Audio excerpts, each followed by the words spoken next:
Hola a todos, en el video anterior explicamos a detalle qué es el cuantificador universal y cuáles son sus propiedades.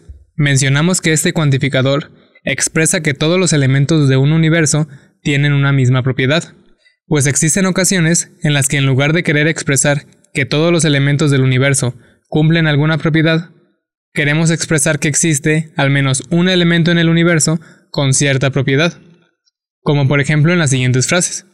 Existe al menos una persona que mide más de 2 metros. La ecuación x cuadrada menos 6x más 8 tiene al menos una solución real. Ambas oraciones nos dicen que cierta propiedad es válida para al menos un elemento de su universo. En la primera oración está claro que el universo es el conjunto de todas las personas y que la propiedad que se cumple para al menos una persona x es que x mide más de 2 metros. Pues bien, para representar esto, para decir que existe al menos un elemento en el universo para el cual la propiedad p de x es cierta, escribimos esto, donde esta e invertida significa existe un. Esta expresión se lee, existe un x tal que p de x es verdadero, o simplemente la puedes leer, existe un x tal que p de x. De modo que reescribiríamos la primera frase así, existe un x tal que p de x. O sea, existe un x tal que x mide más de 2 metros. En la segunda frase, date cuenta de que queremos expresar que existe al menos una solución real a la ecuación, de modo que escribimos, existe un x tal que x es real y x cuadrada menos 6x más 8 es igual a 0. Una forma más abreviada de escribirlo sería esta, ya que aquí estamos diciendo que existe un valor de x que está en los reales y que además hace que la ecuación sea igual a 0. De modo que aquí tenemos la primera propiedad del cuantificador existencial. Esta propiedad es muy parecida a esta otra que vimos para el cuantificador universal. Y otra propiedad que vimos aquella vez es que cuando tenemos dos cuantificadores universales juntos, podemos intercambiar el orden de los cuantificadores sin ningún problema, pues esta propiedad se cumple también para el cuantificador existencial. Y la razón es la misma.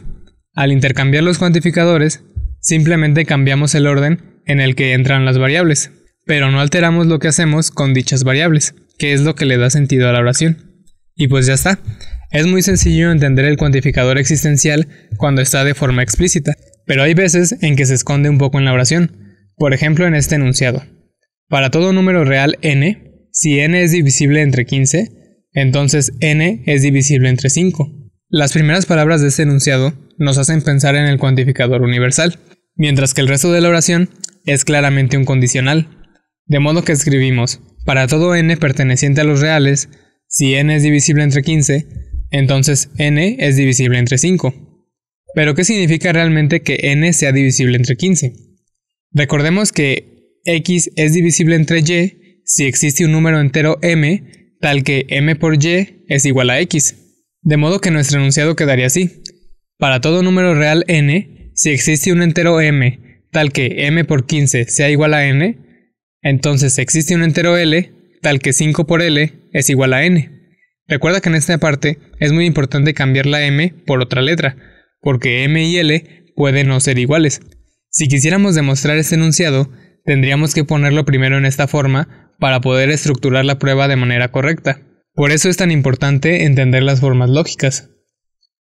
Otra cuestión que vale la pena estudiar es qué pasa cuando tenemos dos cuantificadores distintos juntos. El enunciado más general sería este. Para todo x existe y, tal que p de x, y es cierto. Vamos a entender primero qué significa esto. Lo que esto nos dice es que para todo x es cierto esto.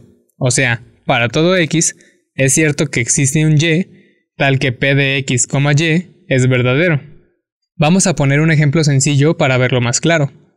Hagamos que p de x, y sea x es hijo de y.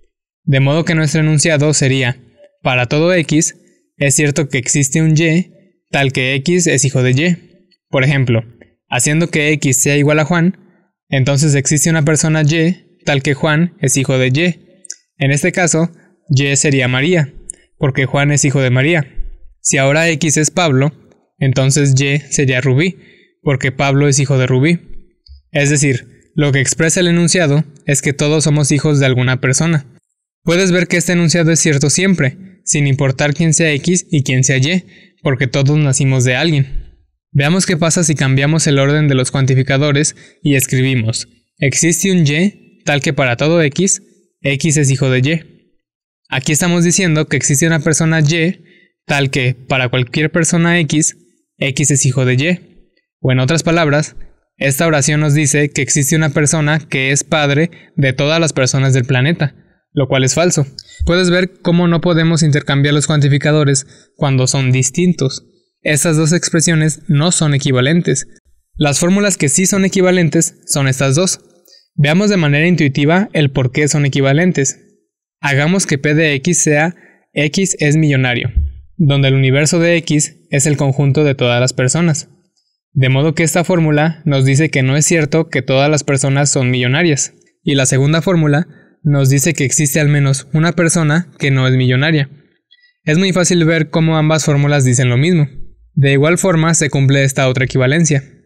Aunque es fácil y útil entender de manera intuitiva la equivalencia, siempre tenemos que hacer una demostración rigurosa. En el artículo de este video tienes la demostración formal para que no quede ninguna duda.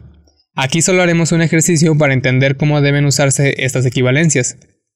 Demuestre que A es un subconjunto de B es una sentencia equivalente a la diferencia de A y B es igual al conjunto vacío. Veamos primero qué quiere decir que A es un subconjunto de B. Recordando la definición de subconjunto, podemos reescribir el enunciado así. Para todo X, si X pertenece a A, entonces X pertenece a B. El segundo enunciado nos dice que el conjunto formado por las X que pertenecen a A y que no pertenecen a B está vacío. O sea, no existe un elemento que pertenezca a A y que no pertenezca a B. Ahora tenemos que llegar de una expresión a otra por medio de equivalencias lógicas. Para ello usamos primero la ley de doble negación que vimos en el video de equivalencias lógicas. Ahora separamos con paréntesis un símbolo de negación para no confundirnos y usamos la equivalencia de cuantificadores que acabamos de ver. Ahora hay que recordar que el condicional si P entonces Q es equivalente a la falsedad de P o Q. Por último, usamos la ley de Morgan, que también vimos en el video de equivalencias.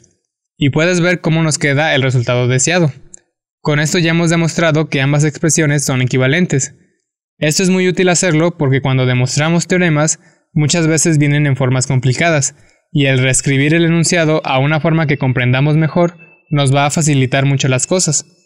En este caso, para mí es más fácil entender que A es un subconjunto de B que entender que la diferencia de A y B es un conjunto vacío. Bueno, ya sabemos que el cuantificador existencial expresa que al menos un elemento del universo cumple con alguna propiedad.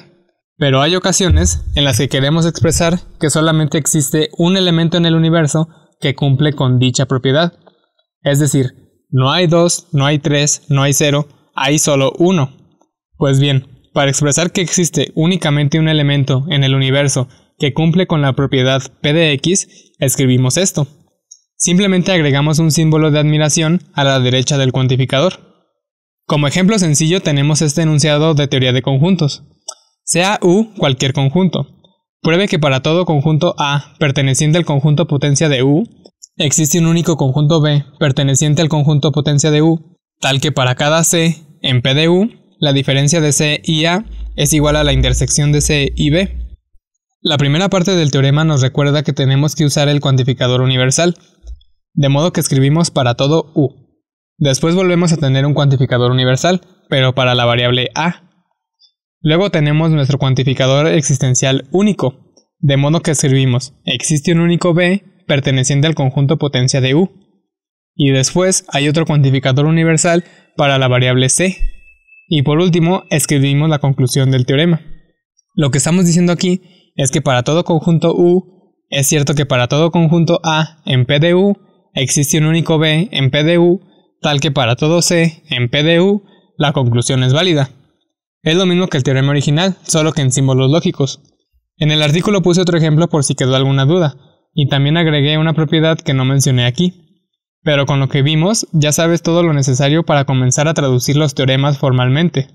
Esto ha sido todo. Si quieres seguir aprendiendo, no olvides suscribirte.